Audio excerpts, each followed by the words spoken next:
Assalamualaikum warahmatullahi wabarakatuh.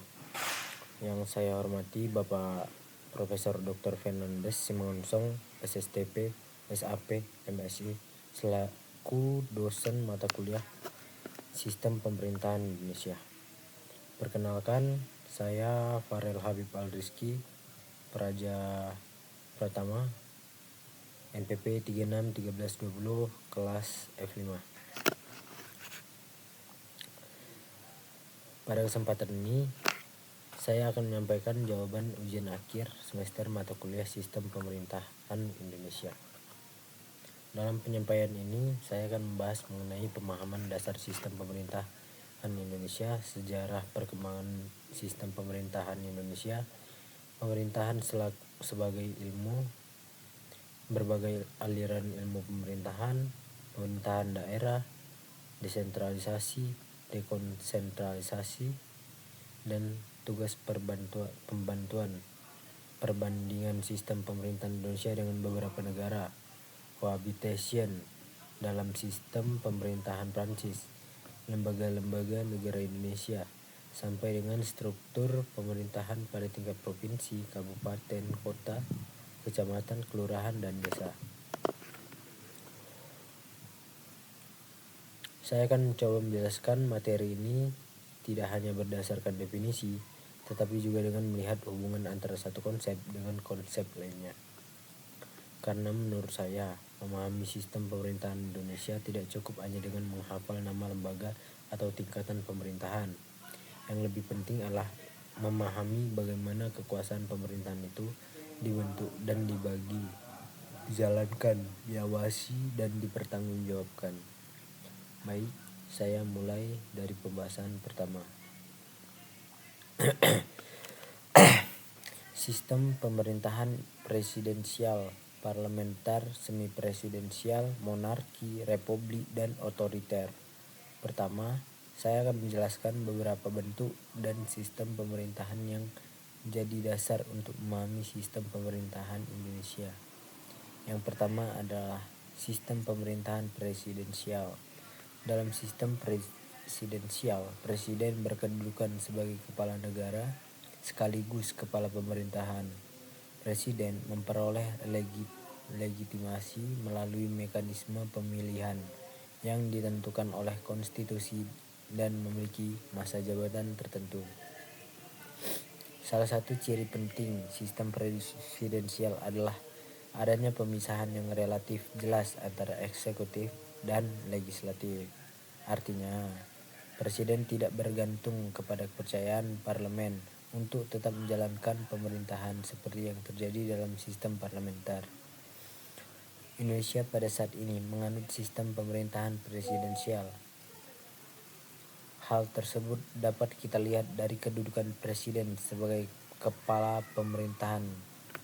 Presiden dipilih melalui pemilihan umum serta adanya hubungan kerja antara presiden dan DPR dalam menjalankan fungsi pemerintahan dan pembentukan undang-undang. Yang kedua adalah sistem pemerintahan parlementer. Dalam sistem parlementer, kepala pemerintahan biasanya adalah Perdana Menteri, sedangkan kepala negara dapat berupa presiden atau raja. Ciri yang paling penting adalah pemerintah sangat berkaitan dengan dukungan parlemen. Jika pemerintah kehilangan dukungan mayoritas parlemen, maka pemerintahan dapat mengalami perubahan atau bahkan jatuh. Contoh negara yang menggunakan sistem parlementer adalah Inggris. Yang ketiga adalah sistem semi-presidensial. Sistem ini dapat dikatakan merupakan perpaduan karakteristik presidensial dan parlementer. Dalam sistem ini terdapat presiden sebagai kepala negara dan Perdana Menteri sebagai kepala pemerintahan. Prancis merupakan salah satu contoh negara yang sering digunakan untuk menjelaskan sistem semi-presidensial. Selanjutnya adalah monarki. Monarki merupakan bentuk pemerintahan yang kepala negaranya adalah raja.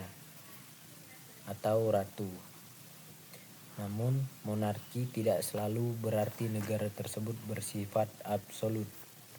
Ada monarki absolut, ada juga monarki konstitusional. Dalam monarki konstitusional, kekuasaan raja atau ratu dibatasi oleh konstitusi dan lembaga-lembaga negara. Contohnya adalah Inggris. Berikutnya, republik. Republik merupakan bentuk negara yang kepala negaranya bukan berdasarkan pewaris kekuasaan kerajaan. Indonesia merupakan negara berbentuk republik. Hal ini ditegaskan dalam Undang-Undang Dasar Negara Republik Indonesia tahun 1945 bahwa Indonesia adalah negara kesatuan yang berbentuk republik. Kemudian yang terakhir adalah sistem pemerintahan otoriter. Dalam pemerintahan otoriter, kekuasaan politik cenderung terkonsentrasi pada satu pimpinan atau kelompok tertentu. Partisipasi masyarakat dalam pengambilan keputusan politik dapat dibatasi, begitu pula kebebasan politik dan mekanisme kontrol terhadap pemerintahan. Jadi, dari 6 konsep tersebut, saya melihat bahwa kita perlu membedakan antara bentuk negara, bentuk pemerintahan, dan sistem pemerintahan. Indonesia sendiri merupakan negara kesatuan, berbentuk republik dan menjalankan sistem pemerintahan presidensial. Selanjutnya kita membahas sejarah sistem pemerintahan Indonesia. Sistem pemerintahan Indonesia tidak langsung terbentuk seperti yang kita kenal sekarang. Perkembangannya melalui proses sejarah yang panjang. Sebelum Indonesia menjadi negara modern, wilayah Nusantara memiliki berbagai kerajaan dengan sistem kekuasaan masing-masing. Setelah kemerdekaan, Indonesia kemudian membentuk sistem pemerintahan berdasarkan konstitusi. Pada awal kemerdekaan, Indonesia menggunakan UUD 1945. Kemudian Indonesia pernah menggunakan Konstitusi Republik Indonesia Serikat atau Konstitusi RIS pada tahun 1949. Setelah itu, Indonesia menggunakan UUD S tahun 1950. Pada masa berlakunya UUD S 1950, sistem pemerintahan Indonesia lebih bercorak parlementer. Kemudian, melalui dekret Presiden 5 Juli 1959, Indonesia kembali menggunakan UUD 1945. Pada masa demokrasi terpimpin, kekuasaan politik menjadi lebih terpusat. Selanjutnya pada masa Orde Baru, Indonesia kembali menggunakan UUD 1945, tapi dalam praktiknya kekuasaan pemerintahan sangat kuat berada pada eksekutif. Kemudian terjadi reformasi pada tahun 1998. Salah satu perubahan yang paling penting dalam reformasi adalah dilakukannya perubahan terhadap UUD 1945 sebanyak 4 kali pada tahun 1999 sampai 2002. Perubahan kekuasaan tersebut memperkuat prinsip demokrasi, pembatasan kekuasaan, check and balance, perlindungan hak asasi manusia, serta memperkuat posisi lembaga-lembaga negara. Presiden dan wakil presiden juga kemudian dipilih secara langsung oleh rakyat. Jadi, kalau kita melihat sejarahnya, sistem pemerintahan Indonesia mengalami berbagai dinamika sebelum sampai kepada sistem presidensial demokratis seperti yang berjalan saat ini.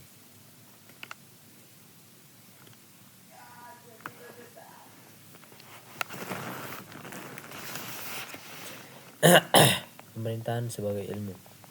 Selanjutnya mengenai pemerintahan sebagai ilmu. Menurut pemahaman saya, pemerintahan sebagai ilmu berarti pemerintahan dapat dipelajari secara sistematis dan ilmiah. Pemerintahan bukan hanya kegiatan seorang pejabat ketika menjalankan tugas. Di dalam pemerintahan Terdapat proses struktur, kelembagaan, hubungan kekuasaan, kebijakan publik, pelayanan masyarakat, serta hubungan antara pemerintah dengan masyarakat. Karena itu, pemerintahan dapat dipelajari dari berbagai sudut pandang. Misalnya dari sudut hukum, kita mempelajari kewenangan pemerintah berdasar peraturan perundang-undangan. Dari ilmu politik, kita mempelajari kekuasaan dan proses pengambilan keputusan. Dari ilmu administrasi, kita mempelajari bagaimana organisasi pemerintahan menjalankan tugasnya. Sedangkan dari perspektif sosial, kita mempelajari hubungan antara pemerintah dan masyarakat. Dengan demikian, pemerintah sebagai ilmu bersifat multidisipliner. Pemerintah pada akhirnya bukan hanya tentang siapa yang memerintah, tetapi juga bagaimana pemerintah itu bekerja untuk mencapai tujuan negara dan memenuhi kebutuhan masyarakat.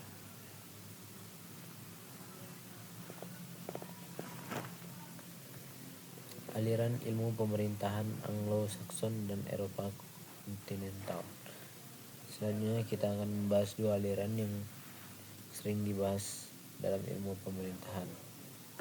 Aliran Anglo-Saxon berkembang dalam tradisi negara-negara seperti Inggris dan kemudian memiliki pengaruh besar di negara-negara yang menggunakan tradisi hukum dan administrasi Anglo-Saxon. Pendekatan ini cenderung melihat pemerintah secara lebih praktis, empiris, dan menekankan bagaimana pemerintahan benar-benar berjalan dalam masyarakat. Sementara itu, aliran Eropa kontinental memiliki tradisi pemikiran yang lebih kuat.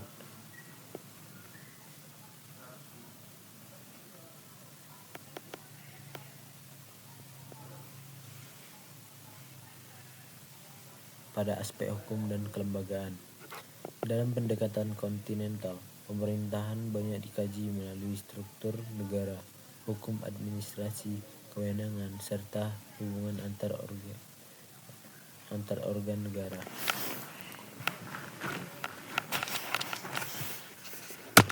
Kalau saya sederhanakan, pendekatan Anglo-Saxon lebih kuat dalam melihat bagaimana pemerintahan bekerja secara praktis. Sedangkan pendekatan Eropa kontinental lebih kuat dalam melihat pemerintahan melalui aspek hukum dan struktur kelembagaan. Tapi keduanya tidak harus dipertentangkan.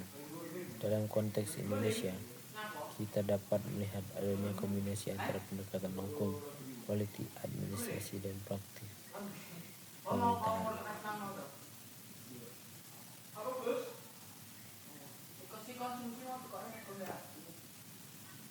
Pemerintahan daerah. Pemerintah daerah dan pembagian wilayah. Selanjutnya saya membahas pemerintahan daerah.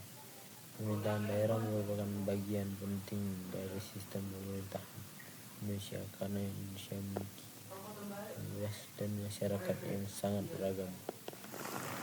Dalam negara yang wilayahnya luas, seluruh urusan pemerintahan tidak mungkin dilaksanakan hanya dari pemerintah pusat.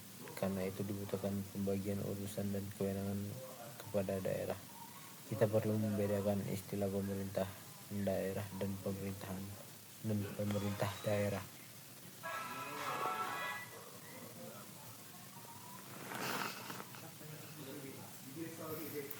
Pemerintahan daerah lebih menunjuk kepada proses atau penyelenggaraan urusan pemerintahan di daerah, sedangkan pemerintah daerah menunjuk kepada unsur penyelenggara pemerintahan daerah. Di tingkat daerah terdapat kepala daerah dan DPRD. Pembagian wilayah pemerintahan Indonesia mencakup provinsi, kabupaten, dan kota. Di bawahnya terdapat kecamatan, kemudian kelurahan atau desa sesuai karakteristik wilayahnya. Pembagian tersebut memungkinkan pelayanan publik dan penyelenggaraan pemerintahan dilakukan lebih dekat kepada masyarakat. desentralisasi, dekonsentrasi, dan tugas pembantuan. Selanjutnya adalah desentralisasi, dekonsentrasi, dan tugas pembantuan. Desentralisasi adalah penyerahan urusan pemerintahan oleh pemerintah pusat kepada daerah otonom berdasar atas otonomi. Tujuannya adalah antara lain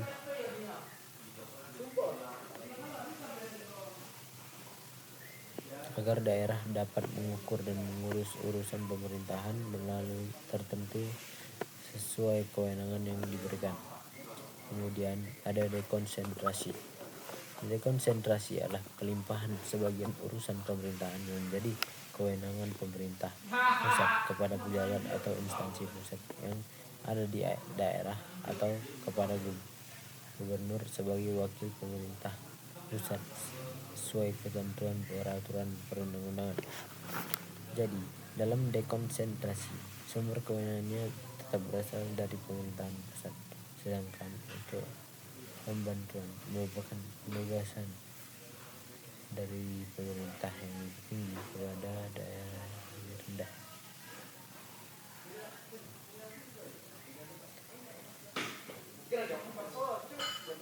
Atau di bawahnya atau desa untuk melaksanakan tugas tertentu.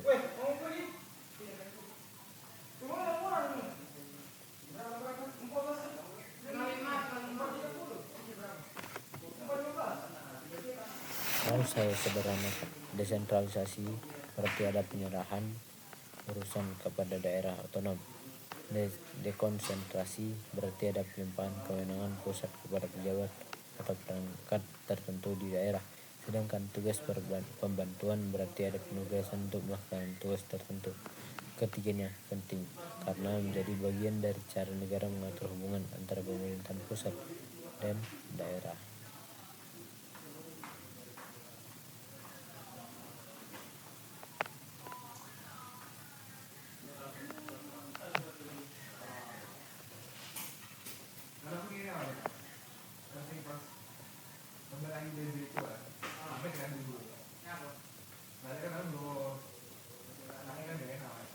Perbandingan Indonesia, Amerika Serikat, dan Prancis. Sebelumnya saya akan membandingkan sistem pemerintahan Indonesia dengan Amerika Serikat, Inggris, dan Prancis. Indonesia menggunakan sistem presidensial dan bentuk negara kesatuan. Presiden menjadi kepala negara sekaligus kepala pemerintahan. Amerika Serikat juga menggunakan sistem presidensial, tetapi bentuk negaranya federal. Jadi perbandingannya sangat penting. Indonesia adalah negara kesatuan, sedangkan Amerika Serikat adalah negara federal. Dalam negara federal, negara bagian memiliki kedudukan dan kewenangan konstitusional yang lebih kuat. Kemudian Inggris menggunakan sistem parlementer dan berbentuk monarki konstitusional. Kepala negaranya adalah raja atau ratu, sementara kepala pemerintahannya adalah perdana menteri. Sedangkan Prancis menggunakan sistem semi presidensial, ada presiden dan ada perdana menteri. Dengan demikian, jika dibandingkan secara sederhana, Indonesia itu ada presidensial, kesatuan, republik. Amerika Serikat presidensial, federal, atau republik. Inggris parlementer, monarki konstitusional. Prancis semi presidensial, berbentuk republik. Perbandingan ini menunjukkan bahwa tidak ada satu model pemerintahan yang berlaku sama untuk semua negara. Sistem pemerintahan selalu berkaitan dengan sejarah, konstitusi, budaya politik, dan struktur negara masing-masing.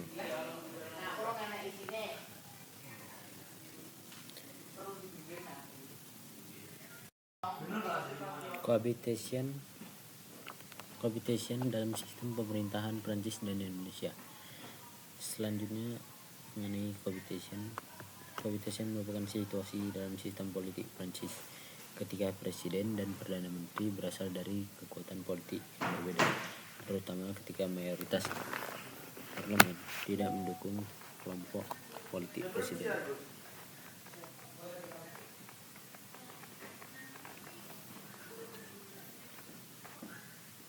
Situasi tersebut dapat memunculkan pembagian peran politik yang lebih kompleks.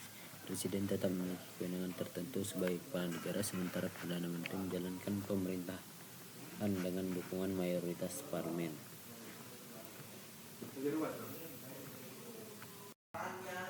Lalu, bagaimana dengan Indonesia? Menurut saya, Indonesia tidak mengenal cohabitation dalam arti konstitusional yang sama seperti Prancis. Indonesia menggunakan sistem presidensial. Presiden dan wakil presiden dipilih dalam satu pasangan melalui pemilihan umum. Presiden tidak dapat dijatuhkan hanya karena kehilangan dukungan politik di DPR. Jadi, meskipun dalam praktik politik presiden dapat berhadapan dengan parlemen yang memiliki komposisi politik berbeda, kondisi tersebut tidak otomatis disebut cohabitation. Perbedaannya terletak pada sistem pemerintahan. Dalam sistem semi presidensial Prancis, terdapat presiden dan perdana menteri dengan fungsi pemerintahan yang berbeda. Dalam sistem presidensial Indonesia, pusat pemerintahan eksekutif berada pada presiden. Sejarah pembentukan sistem pemerintahan Indonesia dari masa kerajaan hingga reformasi. Kalau kita melihat sejarah secara lebih panjang, sistem pemerintahan Indonesia dapat ditelusuri dari masa kerajaan. Pada masa kerajaan, kekuasaan umumnya berpusat pada raja. Kekuasaan politik dan pemerintahan berjalan berdasarkan struktur kerajaan dan hubungan antara penguasa dengan wilayah kekuasaannya. Kemudian datang masa kolonialisme. Struktur pemerintahan berubah mengikuti kepentingan pemerintah kolonial. Setelah Indonesia merdeka pada 17 Agustus 1945, bangsa Indonesia membentuk negara sendiri berdasarkan konstitusi. Perjalanan selanjutnya sangat dinamis. Indonesia mengalami masa demokrasi parlementer, demokrasi terpimpin, Orde Baru, kemudian reformasi. Pada masa reformasi, dilakukan perubahan besar terhadap sistem ketatanegaraan. 4 kali perubahan UUD 1945 menghasilkan penguatan terhadap prinsip demokrasi dan pembatasan kekuasaan. Presiden dipilih secara langsung. MPR tidak lagi ditempatkan sebagai lembaga tertinggi negara dalam pola lama. Kemudian dibentuk lembaga seperti Mahkamah Konstitusional dan Komisi Yudisial. Dengan demikian, sejarah sistem pemerintahan Indonesia menunjukkan proses panjang dari kekuasaan yang sangat terpusat menuju sistem yang lebih menekankan pembagian kekuasaan, check and balance, demokrasi, dan konstitusionalisme.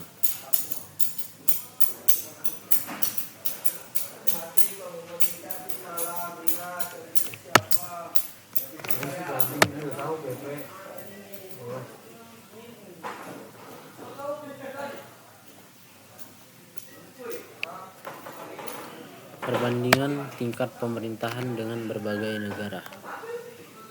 Selanjutnya saya akan membahas perbandingan tingkat pemerintahan Indonesia dengan negara-negara yang disebutkan dalam soal. Hal yang perlu dipahami terlebih dahulu adalah setiap negara memiliki pembagian wilayah dan tingkat pemerintahan yang berbeda.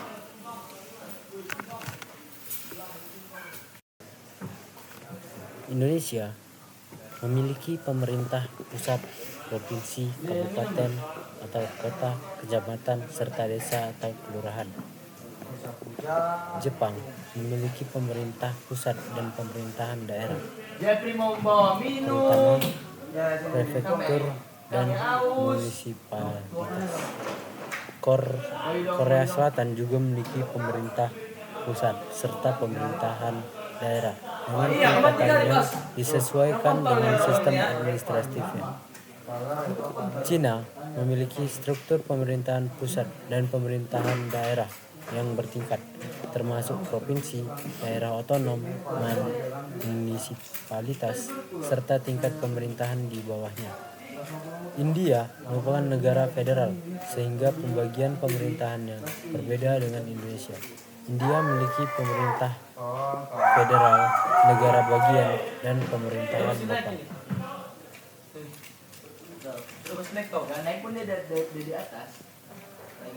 Singapura memiliki wilayah yang relatif kecil, sehingga struktur pemerintahannya tidak sama dengan Indonesia.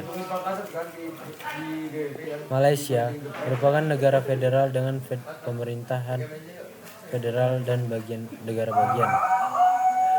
Brunei Darussalam merupakan negara kesultanan dengan sistem pemerintahan yang berbeda dengan Indonesia. Timur Leste memiliki pemerintahan pusat dan pembagian administratif yang disesuaikan dengan sistem negara tersebut. Amerika Serikat memiliki pemerintah federal, negara bagian, dan pemerintahan lokal. Belanda memiliki pemerintah pusat dan pemerintahan daerah, termasuk provinsi dan munisipalitas. Inggris memiliki sistem pemerintahan lokal yang berkembang dengan struktur yang berbeda-beda menurut wilayah seperti Inggris, Scotland, Wales, dan Irlandia Utara. Rusia merupakan negara federal dengan pembagian wilayah federal dan subjek federasi. Filipina merupakan negara kesatuan yang memiliki provinsi, kota, munisipalitas, dan barangan. Kamboja memiliki pembagian administratif yang berbeda dari Indonesia dengan provinsi dan munisipalitas serta tingkat administratif di bawahnya. Thailand memiliki pemerintah pusat dan pemerintahan lokal dengan bentuk pembagian administratif yang berbeda. Laos merupakan negara kesatuan dengan pembagian administratif berupa provinsi dan distrik. Sedangkan Vietnam memiliki pemerintahan pusat dan pembagian administratif bertingkat seperti provinsi dan unit administratif di bawahnya. Dari perbandingan ini, dapat disimpulkan bahwa struktur pemerintahan tidak bisa dilepaskan dari bentuk negara. Negara kesatuan dan negara federal mempunyai karakter pembagian kewenangan yang berbeda. Indonesia perlu dipahami dalam konteks negara kesatuan dengan otonomi daerah. Lembaga Kenegaraan Indonesia dalam Undang-Undang Dasar 1945. Selanjutnya, saya membahas Lembaga Kenegaraan Indonesia yang diatur dalam UUD 1945. Setelah pembukaan UUD 1945, sistem ketatanegaraan Indonesia tidak lagi menggunakan konsep lembaga tertinggi negara seperti sebelumnya. Lembaga-lembaga negara memiliki fungsi dan kewenangan masing-masing sesuai konstitusi. Lembaga yang diatur dalam UUD 1945 antara lain Presiden, Wakil Presiden, MPR, DPR, DPD, BPK, MA, MK, dan Komisi Yudisial.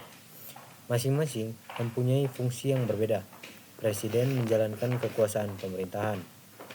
DPR memiliki fungsi legislasi, anggaran, dan pengawasan. DPD memiliki fungsi yang berkaitan dengan kepentingan daerah. MPR memiliki kewenangan tertentu yang ditentukan UUD 1945, termasuk mengubah dan menetapkan UUD serta melantik presiden dan wakil presiden. Mahkamah Agung merupakan lembaga peradilan tertinggi dalam lingkungan peradilan yang berada di bawahnya. Mahkamah Konstitusi mempunyai kewenangan yang berkaitan dengan konstitusi, termasuk menguji UU terhadap UUD. BPK memiliki fungsi pemeriksaan, pengelolaan, dan tanggung jawab keuangan negara, sedangkan Komisi Yudisial memiliki kewenangan tertentu yang berkaitan dengan Hakim Agung dan menjaga kehormatan serta perilaku hakim sesuai konstitusi.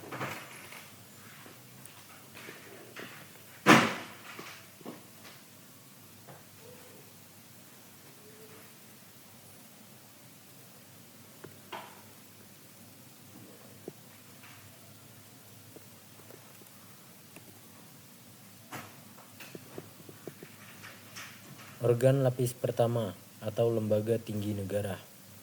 Selanjutnya, saya masuk kepada organ lapis pertama yang disebut dalam soal. Yang pertama adalah presiden dan wakil presiden. Presiden memegang kekuasaan pemerintahan menurut UUD. Wakil presiden membantu presiden dalam menjalankan tugasnya. Kedua adalah DPR. DPR merupakan lembaga perwakilan rakyat yang memiliki 3 fungsi utama, yaitu legislasi, anggaran, dan pengawasan. Ketiga adalah DPD. DPD merupakan representasi daerah dan memiliki fungsi yang berkaitan dengan otonomi daerah, hubungan pusat dan daerah, serta kepentingan daerah lainnya sebagaimana diatur dalam UUD. Keempat, MPR. MPR terdiri atas anggota DPR dan anggota DPD. MPR bukan lagi lembaga tertinggi negara, melainkan lembaga negara yang memiliki kewenangan konstitusional tertentu.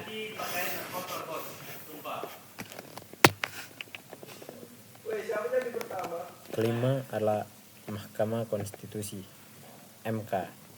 MK merupakan salah satu pelaksana kekuasaan kehakiman yang memiliki kewenangan khusus dalam bidang konstitusi. Keenam, Mahkamah Agung atau MA. MA merupakan lembaga peradilan tertinggi dalam lingkungan peradilan di bawahnya. Yang ketujuh adalah Badan Pemeriksa Keuangan atau BPK. BPK mempunyai fungsi pemeriksaan terhadap pengelolaan dan tanggung jawab keuangan negara. Jadi, ketujuh lembaga tersebut memiliki posisi penting dalam sistem ketatanegaraan Indonesia dengan kewenangan masing-masing.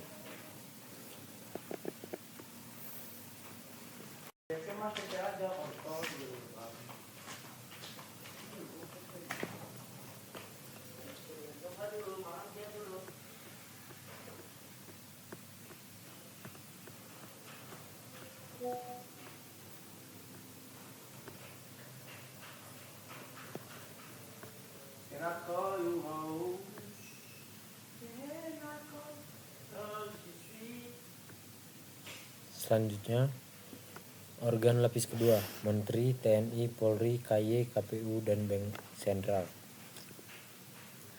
Saya akan membahas lembaga atau organ lain yang disebut dalam soal. Pertama adalah Kementerian Negara. Kementerian membantu Presiden dalam menjalankan urusan pemerintahan tertentu. Menteri merupakan pembantu Presiden. Kedua adalah Tentara Nasional Indonesia atau TNI. TNI terdiri dari Angkatan Darat, Angkatan Laut, Angkatan Udara. TNI memiliki tugas di bidang pertahanan negara. Ketiga adalah Kepolisian Negara Republik Indonesia atau Polri. Polri mempunyai tugas di bidang keamanan dan ketertiban masyarakat, penegakan hukum, perlindungan, pengayoman, dan pelayanan kepada masyarakat. Selanjutnya adalah Komisi Yudisial atau KY. KY merupakan lembaga negara yang diatur dalam UUD 1945. Kemudian ada Komisi Pemilihan Umum atau KPU. KPU merupakan penyelenggara pemilihan umum yang bertanggung jawab atas pemilihan presiden dan wakil presiden. Selanjutnya adalah Bank Sentral. Bank Sentral memiliki fungsi yang berkaitan dengan stabilitas moneter dan sistem keuangan sesuai kerangka hukum yang berlaku. Dalam konteks Indonesia, Bank Sentral adalah Bank Indonesia. Jadi organ-organ tersebut menjalankan fungsi yang berbeda, tetapi semuanya memiliki kontribusi dalam penyelenggaraan negara. Organisasi pemerintahan yang dibentuk sebagai belit presiden. Selanjutnya mengenai organisasi pemerintahan yang dibentuk sebagai belit atau kebijakan presiden. Dalam sistem presidensial, presiden mempunyai kewenangan untuk mengatur organisasi pemerintahan dalam batas yang ditentukan oleh konstitusi dan peraturan perundang-undangan. Organisasi pemerintahan dapat dibentuk untuk membantu presiden melaksanakan tugas tertentu. Contohnya dapat berupa lembaga pemerintahan non-kementerian atau badan tertentu yang dibentuk berdasarkan peraturan perundang-undangan atau kebijakan pemerintah. Yang perlu ditekankan adalah pembentukan organisasi pemerintahan tidak boleh dilakukan tanpa dasar hukum. Artinya, sekalipun presiden memiliki kewenangan sebagai kepala pemerintahan, penyelenggaraan pemerintahan tetap harus berdasarkan hukum. Ini berkaitan dengan prinsip negara hukum.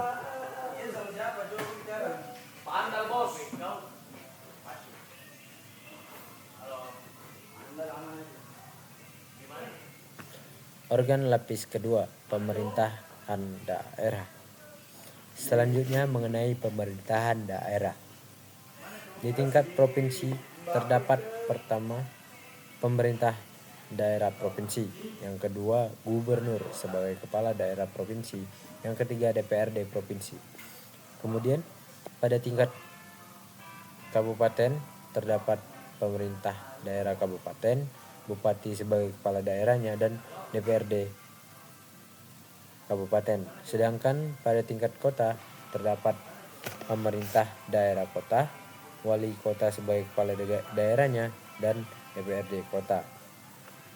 Hubungan antara kepala daerah dan DPRD merupakan hubungan dalam penyelenggaraan pemerintahan daerah sesuai fungsi dan kewenangannya masing-masing. Kepala daerah menjalankan fungsi eksekutif daerah, sedangkan DPRD menjalankan fungsi pembentukan perda bersama kepala daerah, anggaran, dan pengawasan sesuai kewenangannya.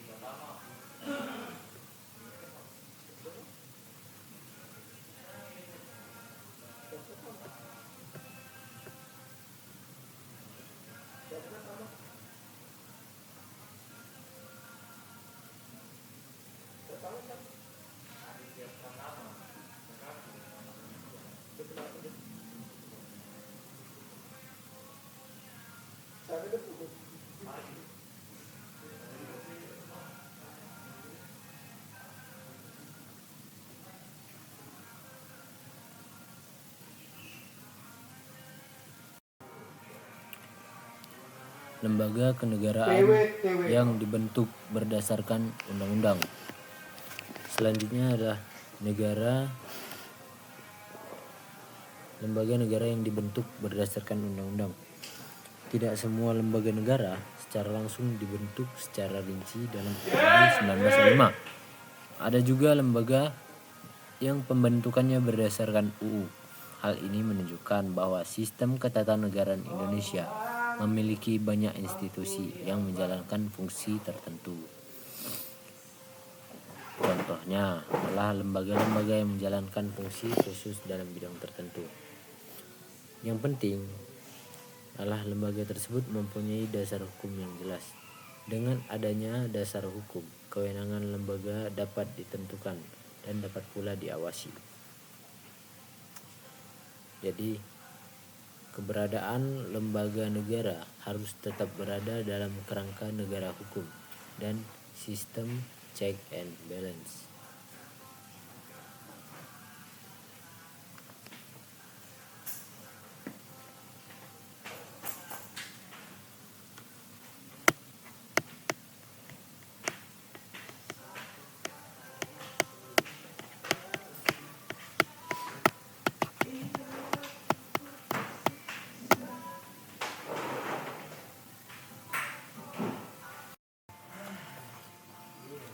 Lembaga kenegaraan yang dibentuk berdasarkan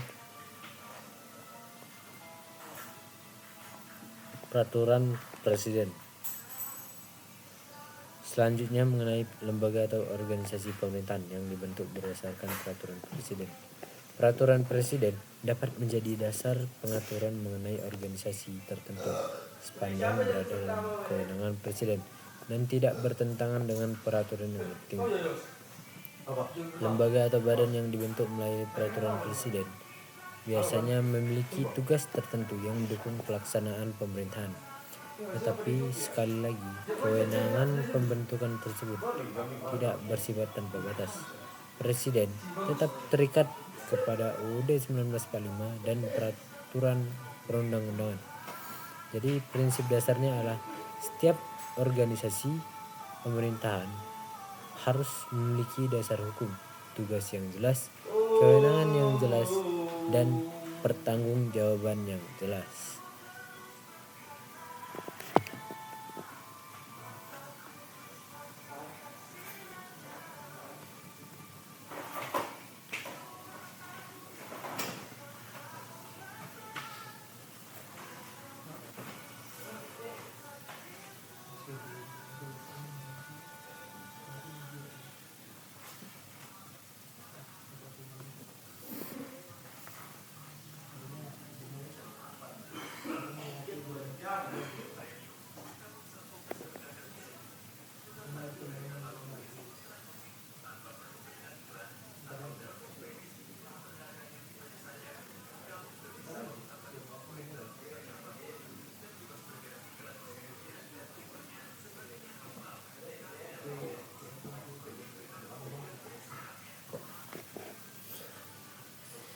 Struktur pemerintahan level provinsi.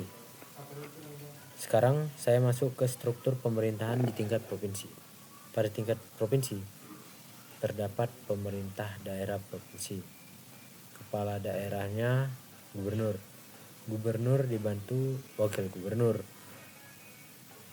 Dalam melaksanakan pemerintahan, gubernur itu dibantu oleh perangkat daerah.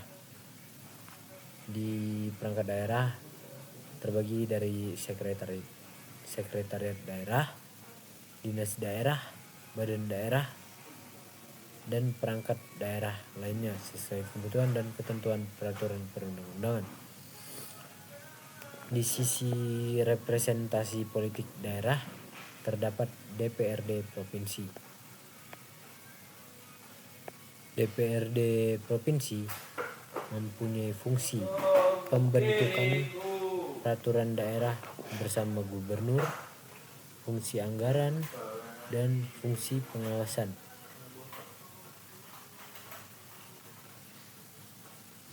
Selain sebagai kepala daerah provinsi, gubernur juga memiliki kedudukan sebagai wakil pemerintahan pusat dalam konteks tertentu. Karena itu, posisi gubernur memiliki karakter yang cukup strategis dalam hubungan pusat dan daerah.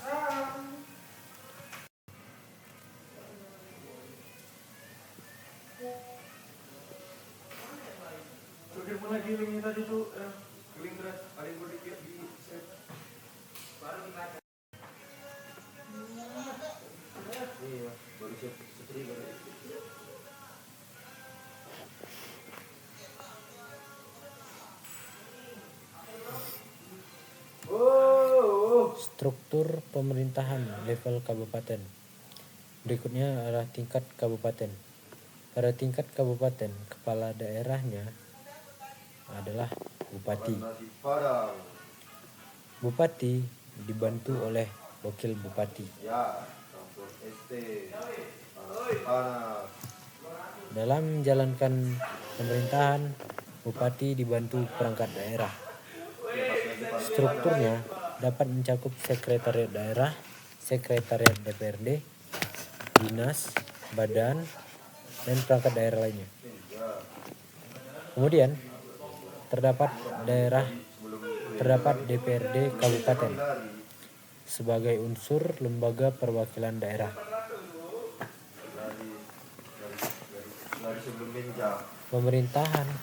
Pemerintahan kabupaten memiliki tugas memberikan pelayanan publik, melaksanakan pembangunan, melaksanakan urusan pemerintahan yang menjadi kewenangan daerah, dan melaksanakan fungsi pemerintahan lainnya sesuai peraturan perundang-undangan.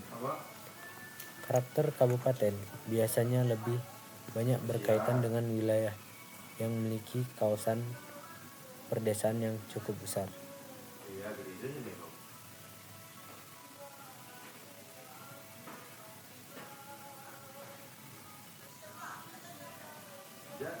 Jadi, cuma yang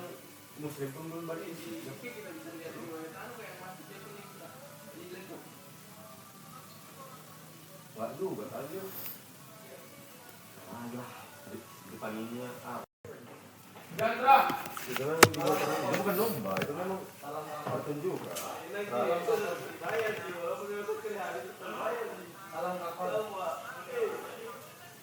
Dari angkatan.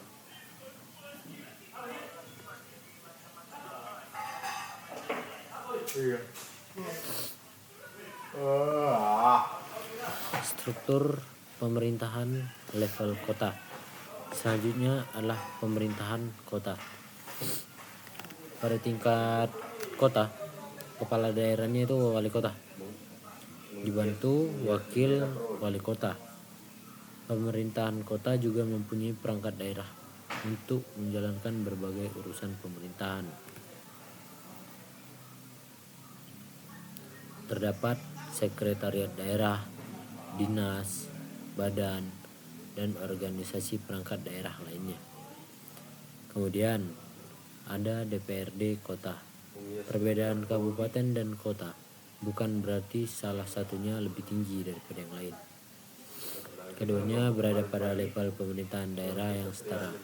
Perbedaannya lebih berkaitan dengan karakter wilayah dan kebutuhan penyelenggaraan pemerintahannya.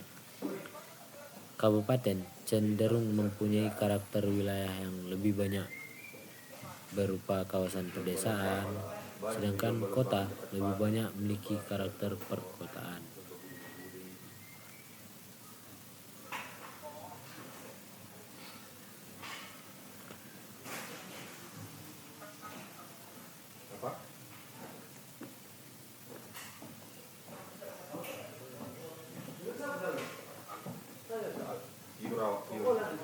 Tidur. Kan rawau. Udah borong.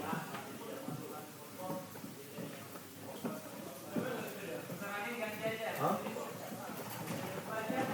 Gampang itu.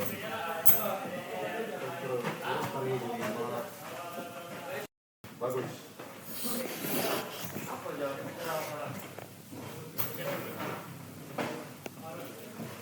Struktur pemerintahan level kecamatan. Selanjutnya adalah kecamatan. Kecamatan merupakan bagian dari penyelenggaraan pemerintahan daerah kabupaten atau kota. Kepala kecamatan disebut camat. Camat merupakan perangkat daerah kabupaten atau kota. Dalam melaksanakan tugasnya, camat mengkoordinasikan berbagai kegiatan pemerintahan di wilayah kecamatan.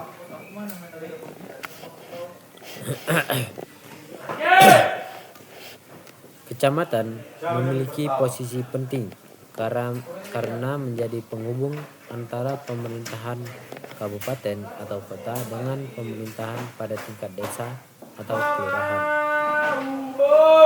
Kalau kita melihat dari sisi pelayanan masyarakat, kecamatan juga menjadi salah satu titik yang dekat dengan masyarakat. Karena itu, camat menjadi peran koordinatif dan administratif yang penting dalam penyelenggaraan pemerintahan wilayah.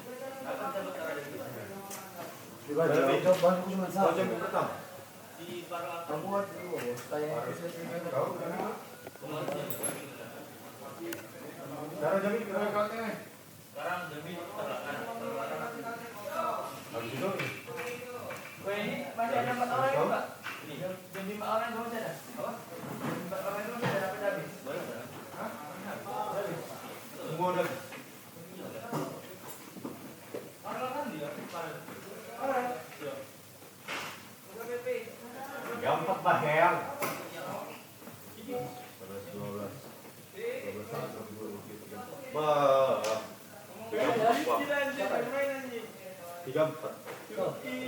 Struktur pemerintahan level kelurahan.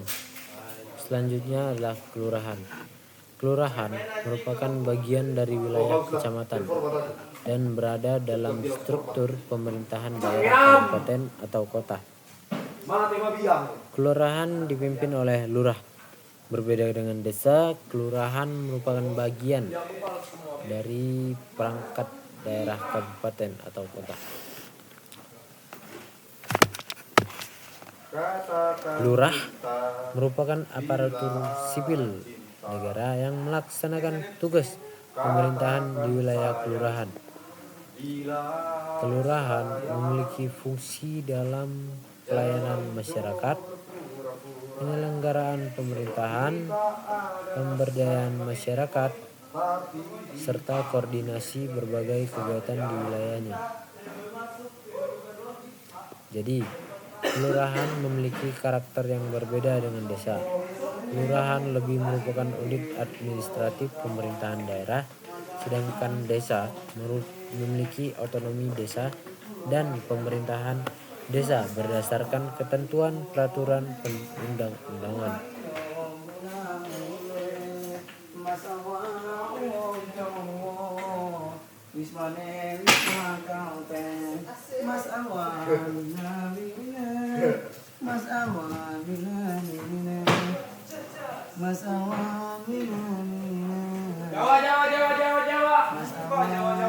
Struktur pemerintahan level desa. Berikutnya adalah desa. Desa merupakan salah satu bagian penting dalam sistem pemerintahan Indonesia. Desa memiliki pemerintahan desa yang terdiri atas kepala desa dan perangkat desa. Kepala desa memiliki peran sebagai pemimpin pemerintahan desa.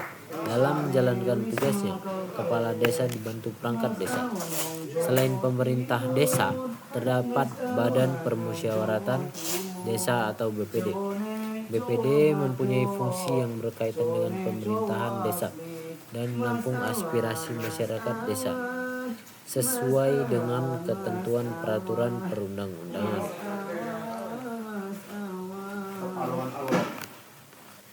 Desa juga memiliki karakteristik khusus karena terdapat konsep kewenangan berdasarkan hak asal-usul kewenangan lokal berskala desa.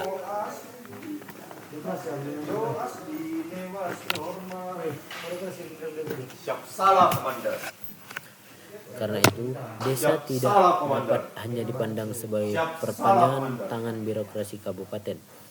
Desa memiliki karakter pemerintahan sendiri yang diatur berdasarkan peraturan perundang-undangan. Dalam konteks pembangunan, desa juga memiliki peran besar karena pembangunan nasional pada akhirnya harus dirasakan sampai masyarakat tingkat bawah.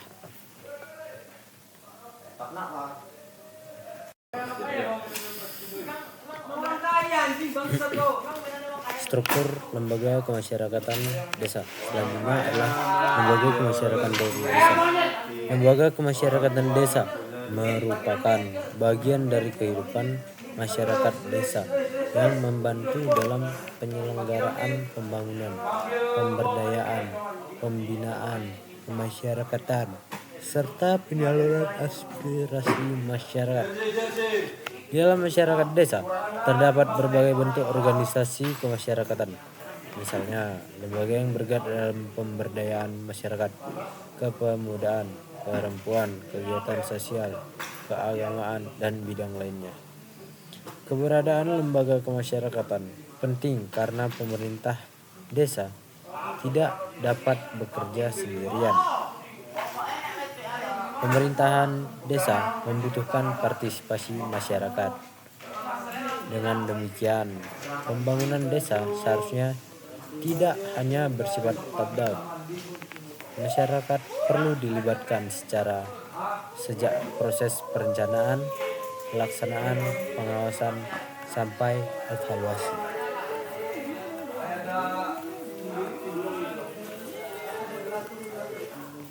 Mereka juga perlu dilibatkan secara aktif. Dengan partisipasi masyarakat, pembangunan desa akan lebih sesuai dengan kebutuhan nyata masyarakat.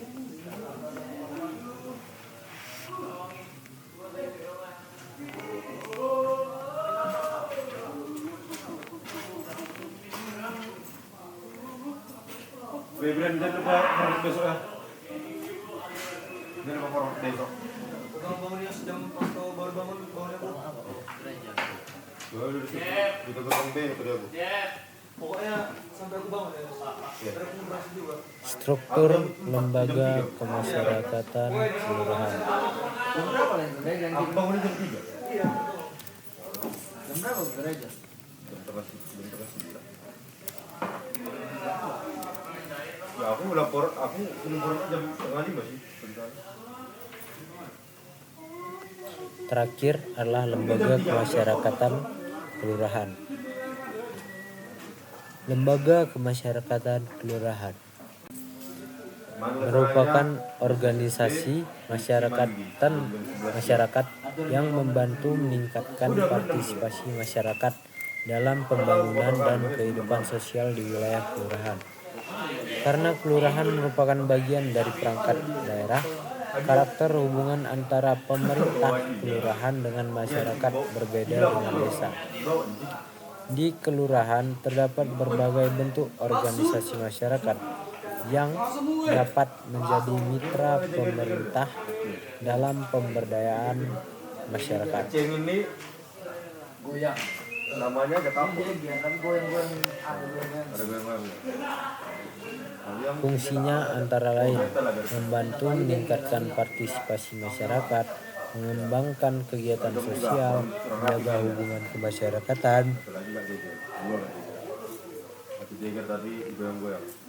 dan mendukung program pemerintah. Jadi, baik desa maupun kelurahan sama-sama membutuhkan partisipasi masyarakat. Tetapi, struktur pemerintahan dan dasar kewenangannya berbeda. Ada yang di atas 3,3. 3,2.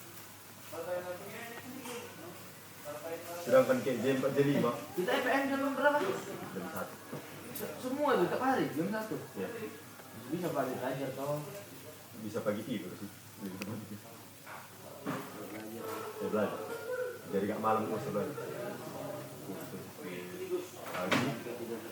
Pagi kita belajar. Maka dari itu, bisa kita tarik kesimpulan dan refleksi dari sistem pemerintahan Indonesia. Setelah saya menjelaskan seluruh materi mengenai sistem pemerintahan Indonesia yang tadi, mulai dari konsep dasar sistem pemerintahan, sejarah perkembangan pemerintahan Indonesia, pemerintahan sebagai ilmu, aliran ilmu pemerintahan, pemerintahan daerah, desentralisasi, dekonsentrasi, tugas pembantuan, perbandingan dengan berbagai negara, cohabitation, lembaga-lembaga negara, sampai dengan struktur pemerintahan dari tingkat provinsi hingga desa dan kelurahan. Maka, pada bagian terakhir ini saya ingin menyampaikan kesimpulan sekaligus pemahaman saya terhadap keseluruhan materi tersebut. Menurut saya, setelah mempelajari sistem pemerintahan Indonesia, hal pertama yang harus kita pahami adalah bahwa pemerintahan tidak bisa dilihat hanya sebagai kumpulan lembaga atau pejabat. Pemerintahan merupakan sebuah sistem. Disebut sebagai sistem karena di dalamnya terdapat berbagai unsur yang saling berhubungan. Ada pemerintahan pusat, ada pemerintah daerah, ada lembaga legislatif, eksekutif, yudikatif, ada lembaga-lembaga negara lainnya. Ada aparatur pemerintahan dan yang paling penting ada masyarakat sebagai pihak yang dilayani sekaligus sebagai bagian dari kehidupan negara. Jadi, ketika kita berbicara mengenai sistem pemerintahan, sebenarnya kita sedang berbicara mengenai bagaimana seluruh unsur tersebut bekerja dan berhubungan satu sama lain.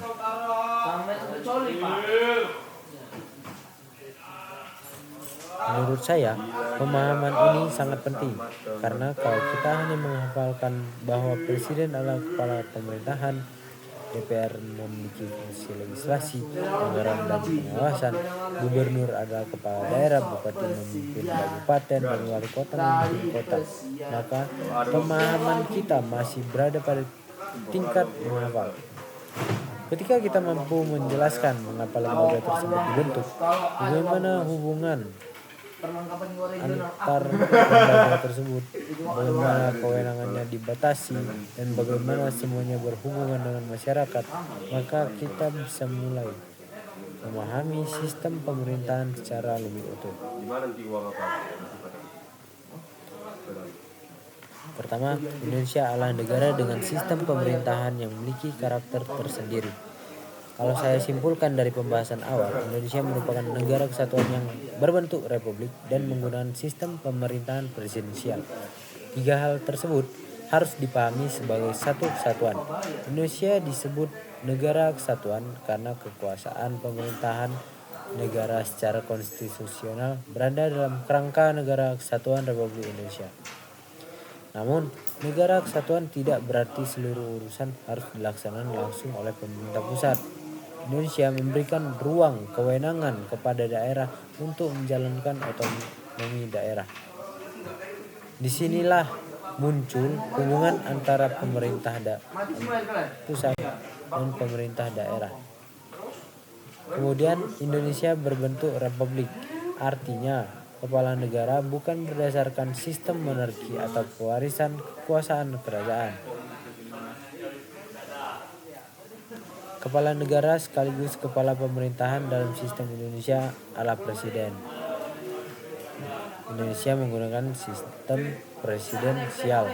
Dalam sistem ini, presiden mempunyai kedudukan sebagai kepala negara sekaligus kepala pemerintahan. Presiden tidak hanya menjadi simbol negara, tetapi juga menjalankan kekuasaan pemerintahan. Menurut saya, pemahaman mengenai sistem presidensial ini penting karena menjadi salah satu dasar untuk memahami hampir seluruh struktur pemerintahan Indonesia. Ketika kita memahami posisi presiden, kita akan lebih mudah memahami kementerian, lembaga pemerintahan, hubungan presiden dengan DPR, hubungan pemerintah pusat dengan daerah, dan berbagai kebijakan pemerintah lainnya. Kedua, sistem pemerintahan Indonesia merupakan hasil perjalanan sejarah. Hal kedua yang dapat saya simpulkan adalah bahwa sistem pemerintahan Indonesia tidak muncul secara tiba-tiba. Sistem yang kita jalankan sekarang merupakan hasil perjalanan sejarah yang sangat panjang. Sebelum Indonesia menjadi negara merdeka, wilayah Nusantara sudah memiliki berbagai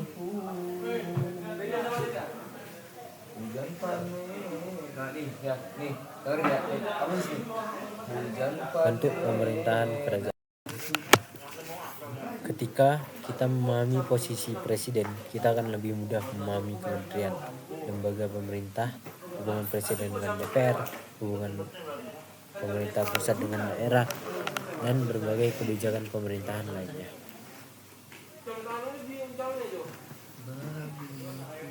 Kedua, sistem pemerintahan Indonesia merupakan hasil perjalanan sejarah. Hal kedua yang dapat saya simpulkan adalah bahwa sistem pemerintahan Indonesia tidak muncul secara tiba-tiba. Sistem yang kita jalankan sekarang merupakan hasil perjalanan sejarah yang sangat panjang sebelum Indonesia menjadi negara merdeka. Wilayah Nusantara sudah memiliki berbagai bentuk pemerintahan kerajaan. Pada masa tersebut, struktur pemerintahan tentu berbeda dengan sistem pemerintahan negara modern. Kemudian datang masa kolonial. Struktur pemerintahan mengalami perubahan karena berada dalam sistem kekuasaan kolonial. Setelah Indonesia memproklamasikan kemerdekaan pada 17 Agustus 1945, Indonesia mulai membangun sistem pemerintahan sendiri. Indonesia menggunakan UUD 1945 sebagai dasar konstitusional. Namun, perjalanan setelah kemerdekaan juga tidak sederhana. Indonesia mengalami perubahan konstitusi dan sistem politik. Indonesia pernah mengalami masa Republik Indonesia Serikat, masa UUDS 1950, masa demokrasi parlementer, kemudian demokrasi terpimpin, Orde Baru, sampai akhirnya reformasi. Artinya, sistem pemerintahan Indonesia terus mengalami proses pencarian dan penyesuaian. Menurut saya, sejarah tersebut memberikan satu perjalanan penting bahwa sistem pemerintahan tidak berdiri ruang kosong. Sistem pemerintahan dipengaruhi oleh kondisi politik, sosial, ekonomi, sejarah, dan kebudayaan masyarakat. Karena itu,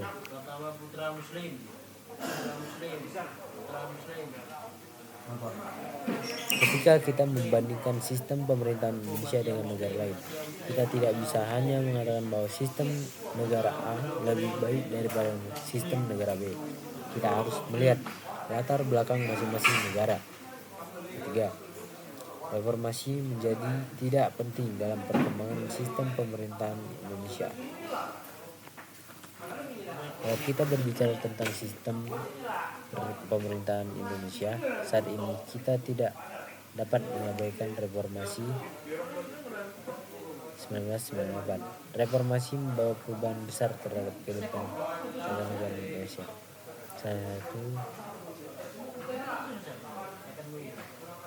Salah satu perubahan paling penting adalah perubahan terhadap UUD 1945.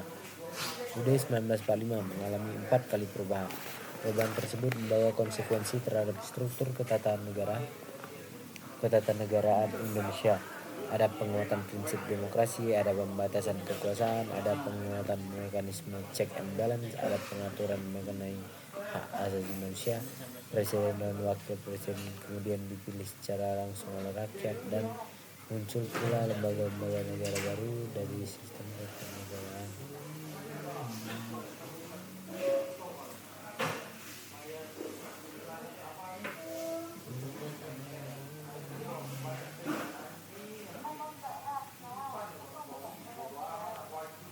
Menurut saya, perubahan ini menunjukkan bahwa kekuasaan dalam negara harus memiliki batas. Tidak boleh ada kekuasaan yang terlalu besar tanpa mekanisme pengawasan. Karena kalau kekuasaan tidak dibatasi, maka ada risiko terjadinya penyalahgunaan kekuasaan.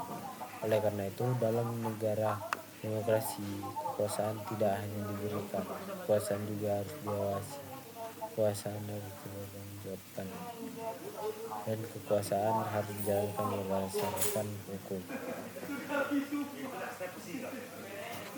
4. Sistem pemerintahan tidak bisa dipisahkan dari konsep negara hukum. Simpulan berikutnya adalah bahwa pemerintahan Indonesia harus dijalankan berdasarkan hukum. Artinya, pemerintah tidak boleh menjalankan kewenangan hanya berdasarkan keinginan pribadi pejabat. Setiap kewenangan harus mempunyai dasar. Setiap kebijakan harus mempunyai landasan. Setiap tindakan pemerintah harus dapat dipertanggungjawabkan.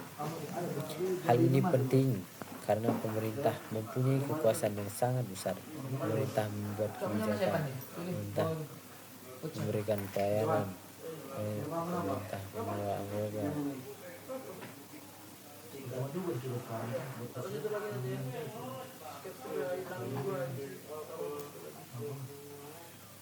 Pemerintah mengelola anggaran, pemerintah mengatur masyarakat, pemerintah juga memiliki aparatur dan sumber daya yang besar.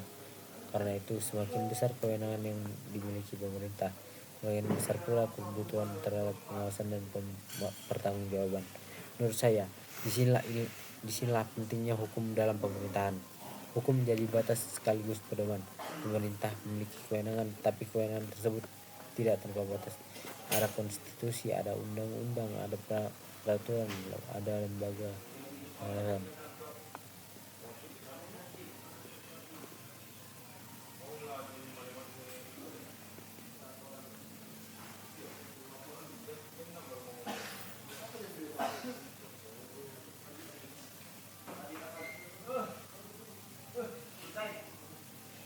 Dan ada masyarakat yang dapat memberikan kritik serta melakukan kontrol dalam kerangka demokrasi.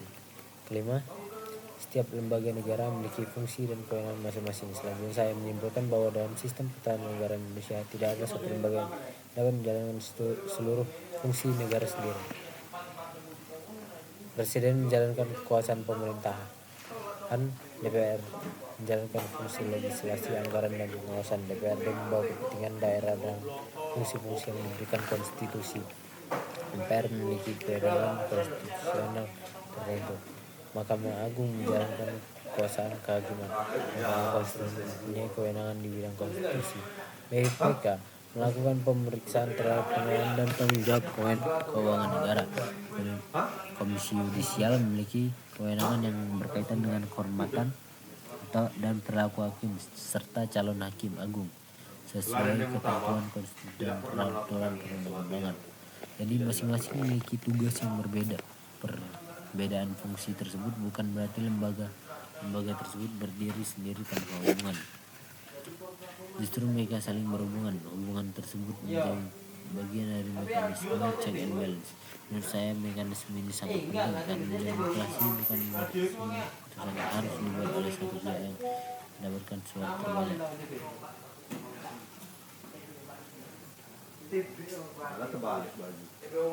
Demokrasi juga membutuhkan mekanisme untuk memastikan bahwa kekuasaan tidak disalahgunakan. Keenam, presiden memiliki posisi penting tetapi tetap dibatasi oleh konstitusi. Dalam sistem presidensial Indonesia, presiden memang mempunyai posisi yang sangat penting. Presiden merupakan kepala negara sekaligus kepala pemerintahan. Presiden menjalankan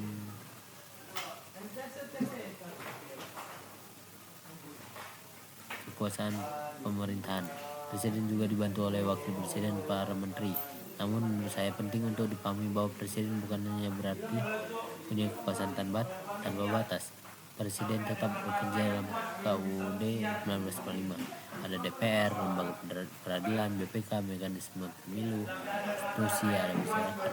Jadi dalam sistem pemerintahan presidensial, tanya kedua presiden harus tetap seimbang di mekanisme kontrol.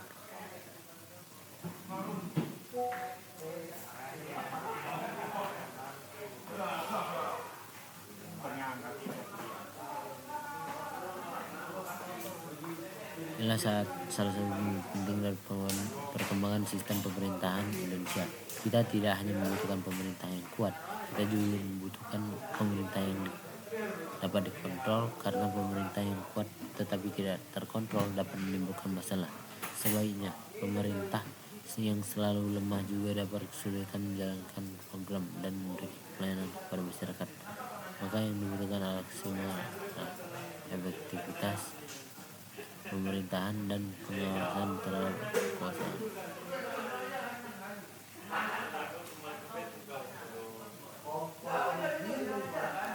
7. Hubungan pusat dan daerah merupakan bagian penting dari sistem pemerintahan Indonesia. Kemudian saya menyimpulkan bahwa saya memahami Indonesia sebagai negara kesatuan tidak berarti semua kewenangan berada di pusat. Indonesia memiliki wilayah yang luas. Masyarakat Indonesia memiliki karakter yang beragam. Ada perbedaan geografi, sosial, budaya, kondisi ekonomi. Karena itu penyelenggaraan pemerintah membutuhkan pembagian kewenangan. Disinilah pentingnya pemerintahan daerah. Pemerintah daerah membutuhkan urusan pemerintahan tertentu pelaksanaan lebih dekat dengan masyarakat.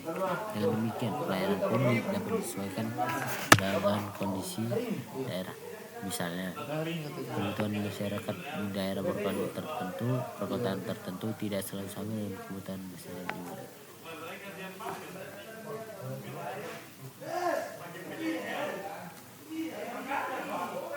Kebutuhan masyarakat di wilayah pesisir juga dapat berbeda dengan masyarakat di daerah pegunungan. Karena itu, kebijakan pemerintahan perlu mempertimbangkan karakteristik daerah. Kedelapan, desentralisasi memiliki arti penting dalam penyelenggaraan pemerintahan. Desentralisasi artinya berkisah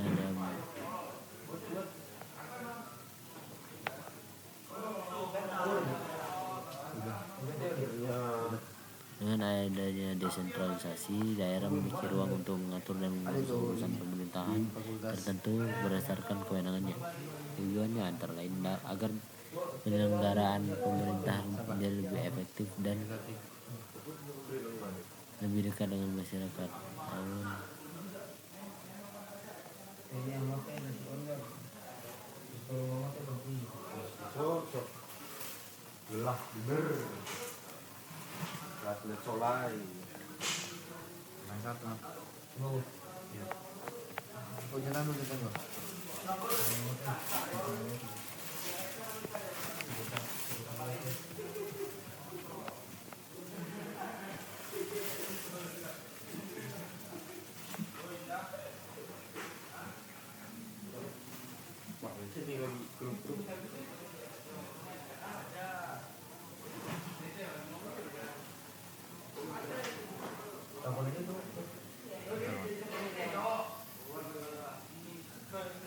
Saya juga memahami bahwa sistem pemerintahan tidak dapat berjalan hanya dengan mengandalkan satu lembaga.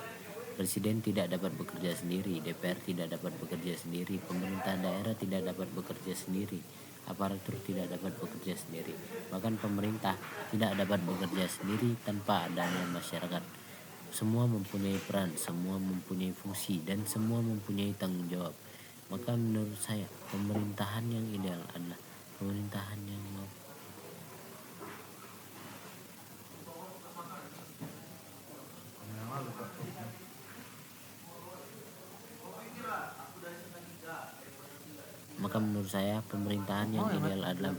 yang mampu menjaga keseimbangan antara kekuasaan dan tanggung jawab, antara kewenangan dan pengawasan, antara pembangunan dan kepentingan masyarakat, serta antara pemerintah dan masyarakat. Dengan demikian, dengan pemahaman tersebut, saya berharap pembelajaran mengenai sistem pemerintahan Indonesia tidak berhenti pada ujiannya saja, karena materi nantinya akan menjadi bagian dari pengetahuan yang digunakan dalam menjalankan tugas pemerintahan. Amin amin ya rabbal alamin. Sebagai pelajar, saya menyadari bahwa pengetahuan mengenai sistem pemerintahan akan menjadi dasar untuk memahami bagaimana negara bekerja, dan pada akhirnya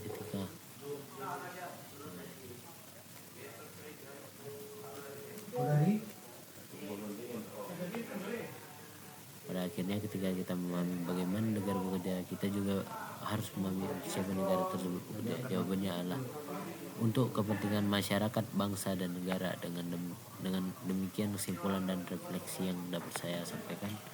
Terima kasih atas perhatian dan kesempatan yang telah diberikan. Wassalamualaikum warahmatullahi wabarakatuh.